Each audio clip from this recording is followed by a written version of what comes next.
Back with Coach Gundy for a final time on the OSU Roundup. What are the most important things you're looking for improvement week 1 to week 2 going into McNeese? I told the team last night that I want each player in each phase, all 3 phases, to improve every day and get better each week.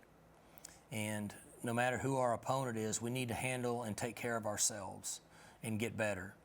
So the mistakes we made in the first game, guys need to try to minimize those for the second game and not make the same ones, okay? Continue to get the feel of our offense working together in our ball security and our read zone concepts and our route concepts, quarterback-receiver relationship. Offensive line was pretty good. They need to get better, okay? We had 2 or 3 plays where we turned a guy loose. We need to get that as minimal as possible, where when we don't turn guys loose, we have a chance. Defensively, we talked about it earlier in the show. We got to get off the field on 3rd and long. We got to create more pass rush. Okay, we got to be more aggressive in those areas to give ourselves a chance to get off the field. Special teams wise, everything was good with the exception of one kick coverage. They cut back across the field on us, and we had 2 guys that got out of their gap, and it cost us a big return. The rest of our special teams is pretty good. So there's always things to work on, and we just need to concern ourselves with our team getting better, not necessarily worried about who we're playing. You know, and it's interesting because going into the Oregon State game, you said there were roughly 28 guys that had never traveled before with Oklahoma State football. Now they're playing their first home game against a team that's an FCS opponent. Do you have to make sure these young guys understand that it doesn't matter who it is, you'd better be ready to play, because it would be easy, I suppose, for a young player to look and say, well, it's an FCS, it doesn't matter. Do you have to watch that this week, make sure that doesn't happen? Could be the most difficult task that coaches have, and obviously I can only speak for myself, in the fact that there's so many distractions with this generation of young people. And they lose their focus really quick, just like they do with their phones. We all know that they have to get from one story to the next, and you got about 7 seconds to keep their attention. So that focus that we have to prepare each week is very important. So that's when last night I told them, you need to get better every day as an individual, and that'll make us better as a team. And you have to stay focused on it. Forget who we're playing, okay?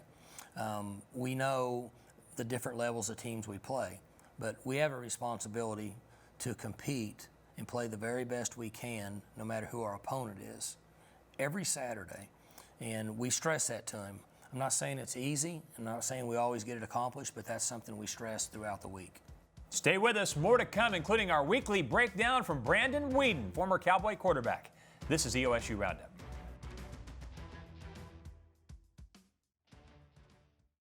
Josiah, how you doing? Dominique, Nadia. What if I go into labor in your car? Why do I keep self-sabotaging myself? Parts of science can be kind of confusing. Really? Thank you, honey.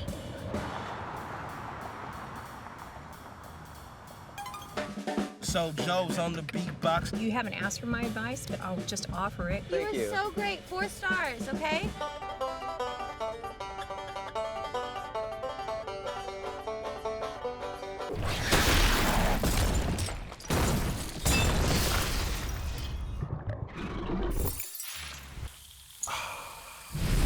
Whoa, that's crisp. Crisp taste, brewed with no corn syrup.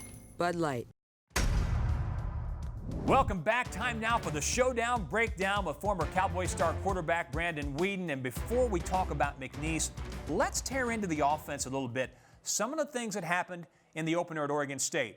If you watch the game closely, you probably saw the line splits on Oklahoma State's offensive line really tighten up and some different things that way. What impact does that have, and what things did you see? Yeah, I think you're spot on. You know, that was a little bit different than what we've done here in the past. You know, you go back to the Lubbock days with Leach. Those are, you know, they usually have wider splits. So I even texted you and said, hey, that's the first thing I noticed with this offensive line. But, you know, I don't know how they graded it out, but they had to have graded out extremely well. They played well as a unit. Yeah, there's things they need to clean up. But that just allows them to get double team blocks, get to the second level, which you saw, and gave Chuba a lot of room to run. So I think it was a good adjustment for us. Obviously, you know, they're extremely well coached. You know, I think that they continue to, you know, take that coaching. You know, sky's the limit for that unit. You know, one other thing we saw, and this is a part of what Sean Gleason, I think, has brought to Oklahoma State, increased use of the tight ends. How's that impact things? What did you see there? You know, it's big. You know, it's different for me because I never played with tight ends here. You know, it was more 10 or 11 personnel for us. But it's a good adjustment for us. It's great in the run game. I think it really opens up some things in the play action game as well. But I think it challenges. It makes it tough on those defenses. You know, how they want to line up to it, what coverage they want to play. Because you saw the way they ran the football. You know, we ran the football extremely well. You know, and Spencer played well in the passing game. So. I think those two guys are going to be, or those guys, those Cowboy backs are going to be a huge asset for us going forward. It's almost like it's done a 180. As defenses have adjusted, now the adjustment back is to use the tight ends. Yeah, and I think it just causes mismatches. I think you get two bigger guys or even an extra tight end, one tight end, it gives you an extra mismatch on the edge of the line of scrimmage, you know, to help those tackles, maybe a double team block to get to the second level or whatever it may be. It's just something that, again, is unique for what they've done, or what we've done here in the past.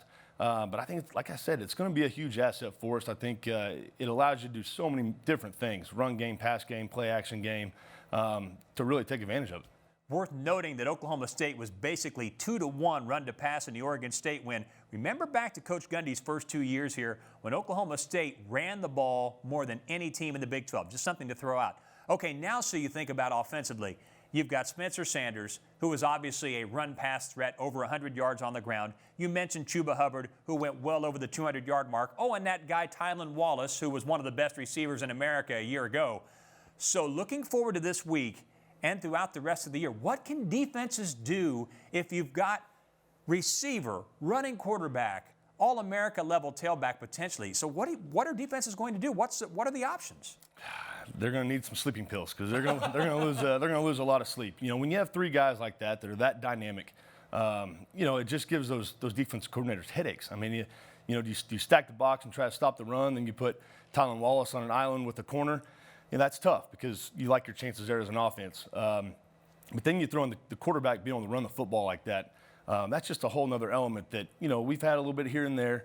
But he seems like an elite runner, and the way he threw the football combined with the way he ran the football, again, those defensive coordinators got to be losing sleep at night. That's a challenging task. I think you got to pick your poison, you know, and try to stop the run and hope that your corners can hold up. Defensively for Oklahoma State, there were some bright moments for sure, especially in the second quarter when Oklahoma State took control. Nonetheless, Coach Gundy's talked about the need for some improvement. But from a basic level, does it get easier for the defense week 1 to week 2 and so on as you move through the season? Because maybe then you have some idea of what's coming at you? Well, I think now week 2, you at least got one game to look at on tape. You know, you have a personnel, you know, whether it be quarterback, running back, skill guys up front. At least you have a little bit of tape to kind of dissect going forward. The first week is always extremely challenging. I would say probably more challenging for a defense even than an offense. So I think our defense did a lot of really good things last week. But they have a lot of things to clean up, obviously, a lot of things to build on. But now that they've got some plays on tape, they can correct their own mistakes. You know, those two things combined, you know, I expect a lot of good changes and a lot of improvements, you know, going forward, starting this week against McNeese State. Speaking of McNeese State, they won their opener against Southern 34-28. They're an FCS school. What have you seen on video with them, offense and defense, that got your attention? Yeah, I think, you know, starting defensively, pretty vanilla. They do play extremely hard. That's one thing that kind of jumped off the tape. They run to the football. But in the back end, as far as their safeties and corners, there's a lot of cushion out there. A lot of easy throws for the quarterback, which, you know, I assume we'll try to take advantage of. And on offense, you know, they had some ups and downs, turned the ball over a little bit. Ed Ogeron's kid's the quarterback, and he's a talented kid, very athletic. So I think it's one of those games where, you know, as an offense or defense, you don't want to dip your toe in the water. You want to come out and throw the first punch and start off, you know, start the first quarter, you know, ready to rock and roll. That's this week's Showdown Breakdown. For Brandon Weeden, I'm Dave Hunziker. Thanks for watching the OSU Roundup, and we'll see you next week.